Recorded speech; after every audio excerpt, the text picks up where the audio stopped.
Hello students. बेटा, अभी तक हम पढ़ चुके हैं द्रव्यमान संख्या और परमाणु संख्या के बारे में। आइए अब हम अपना नेक्स्ट टॉपिक करते हैं, जो कि क्या है, समस्थानिक। समस्थानिक क्या होते हैं?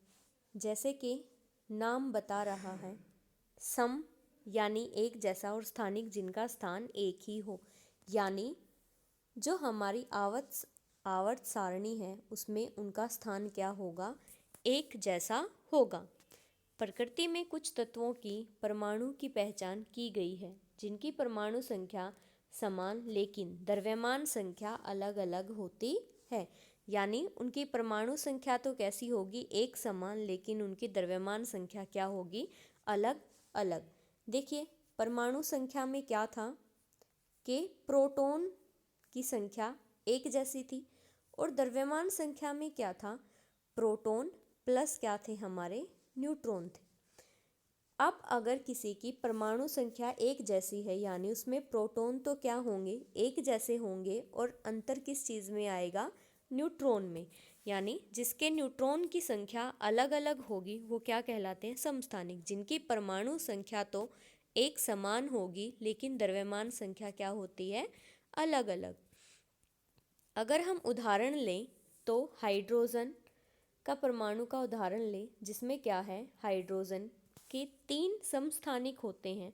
सबसे पहला तो क्या है, प्रोटियम, यानी जिसमें एक प्रोटॉन होगा और न्यूट्रॉन की संख्या क्या होती है, 0। नेक्स्ट होता है ड्यूटेरियम। ड्यूटेरियम में जैसा कि आप देख सकते हैं, ड्यूटेरियम में क्या है, 1H2, यानी परमाणु संख्या 1 है और द्रव्यमान संख्या क्या है, 2 है। अगर किसी की द्रव्यमान संख्या 2 है और परमाणु संख्या 1, यानी उसमें कितने न्यूट्रॉन होंगे, एक न्यूट्रॉन होगा। और प्रोटियम में न्यूट्रॉन की संख्या 0, यहाँ पे 1, और ट्रीटियम 1H3, यहाँ पे क्या हो जाएगी, 2। अब आप देखिए, इनमें परमाणु संख्या तो एक जैसी है पर द्रव्यमान संख्या क्या है, भिन्न भिन्न। इस तरह के अन्य उदाहरण भी हैं, जैसे कार्बन है।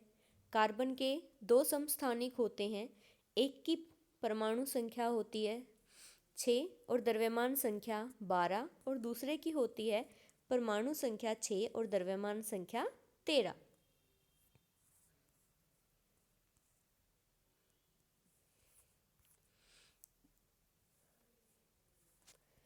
इन उदाहरणों के आधार पर हम कह सकते हैं समस्थानिक की परिभाषा, एक ही तत्व के परमाणु, यानी वो तत्व क्या होंगे, एक ही। जैसे हाइड्रोजन एक ही था, क्लोरीन भी एक ही तत्व है, पर उनकी क्या है, परमाणु संख्या समान होती है लेकिन द्रव्यमान संख्या क्या होगी, भिन्न होगी। ध्यान रहे, एक ही तत्व में कोई परिवर्तन नहीं है। क्लोरीन है तो वो क्लोरीन ही है, क्लोरीन का ही समस्थानिक होगा। इस तरह हम कह सकते हैं कि हाइड्रोजन परमाणु के कितने समस्थानिक हैं, 3, कार्बन के 2 और क्लोरीन के 2। आइए अब हम पढ़ेंगे समस्थानिक के अनुप्रयोग, यानी समस्थानिक का प्रयोग कहाँ कहाँ किया जाता है। ये इम्पोर्टेंट है बेटा। यूरेनियम के एक समस्थानिक का उपयोग परमाणु भट्टी में किया जाता है। यानी आपने सुना होगा बहुत बारी कि यूरेनियम से इलेक्ट्रिसिटी क्रिएट की जाती है। यानी जो परमाणु भट्टी होती है वहाँ पे ईंधन के रूप में जो यूज़ किया जाता है वो क्या होता है, यूरेनियम का एक समस्थानिक। कैंसर के उपचार के लिए हम किसके समस्थानिक का उपयोग करते हैं, कोबाल्ट के।